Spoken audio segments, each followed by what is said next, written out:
Hello HEMA friends and welcome to this new video. So today I want to talk with you about the arming sword and more in the specific about the guard you should use the most, in my opinion at least, while approaching an opponent from out of distance. While looking, for example, even at the Fiore Liberi itself, which is my main manual, we see this guard represented in the guards used by the Zugadori, which are facing the master of the one-handed sword, the sword in one hand, on the manual. And in this section you see various guards represented, and two of them are basically a kind of guardia alta over the head, which is ideally there to throw a cut, and this kind of position here, which is the Bolognese coda longa, and we can call it kind of breve, let's call it in Fiore terms, but this is the position. So why this position? Now this is pretty simple. We have already seen a couple of concepts in the previous arming sword video, which you will see attached at the end of this one. The first motivation is that you can land all the thrusts from here. So you can of course thrust from this position directly by covering this angle, so the lower right by my perspective. You can cover the upper right angle pretty easily actually, depending from which kind of angle you want to cover.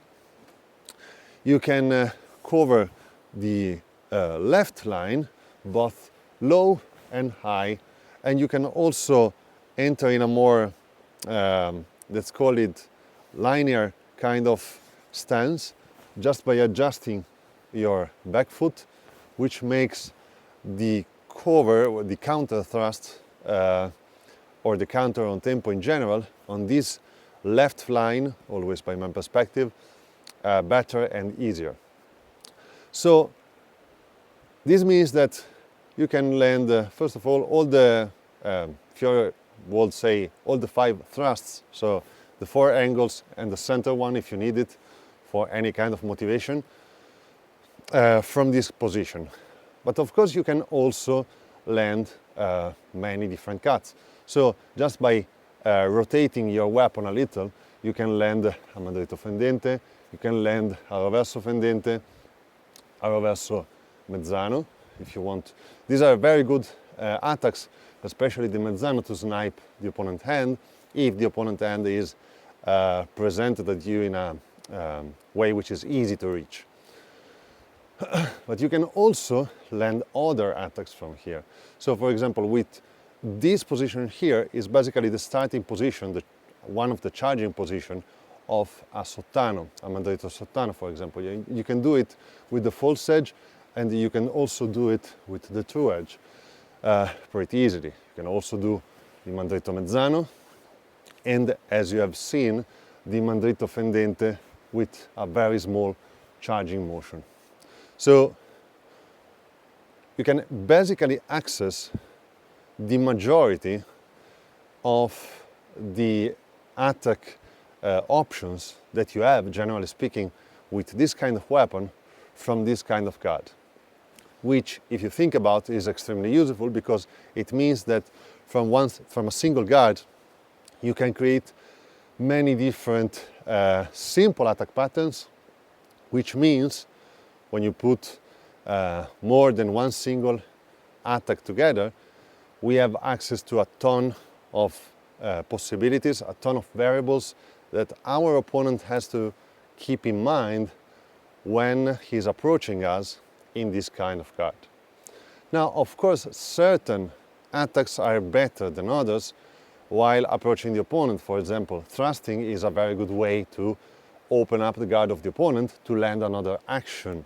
So a really basic action, it may be like I thrust into the opponent parries, and they land an attack, which may be high or low, depending from which kind of angle the opponent opens up while parrying the thrust. So if the opponent parries high, I go low. If the opponent parries low, I go high, of course. So starting from here is a very good idea, and you have many possibilities. But I also want to talk about why, in relation to this, you should use Bolognese manuals while learning arming sword only to an extent. Like, you find many actions on the Bolognese manuals which can be replicated with the arming sword, basically one-on-one. At the same time, there are a number of actions which are slightly easier to do, and other actions which are harder or kind of impossible to do. And this is, I'm telling you this because if you are going to study your arming sword on the Bolognese manuals, which is a reasonable idea, I will say, you have to be prepared to discard certain things or take other things more in considerations. So, a couple of examples. Now, having your finger here changes your leverage quite a lot. So, there are certain actions in the Bolognese fencing which are made with the false edge. So, for example, you can beat really easily from this position aside the opponent weapon if you have your finger here, because the leverage of the weapon changes and you have more control on your false edge action in these terms. Now, when you don't have the finger here, doing this kind of motion is really hard.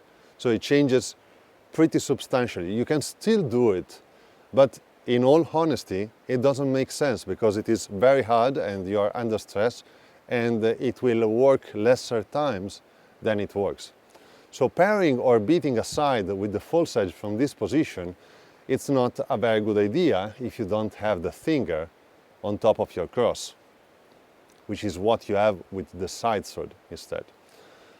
It is instead better to cross the opponent weapon with the two edge, which means you can't really beat aside the opponent weapon from here. It will be more kind of a binding action rather than a beat.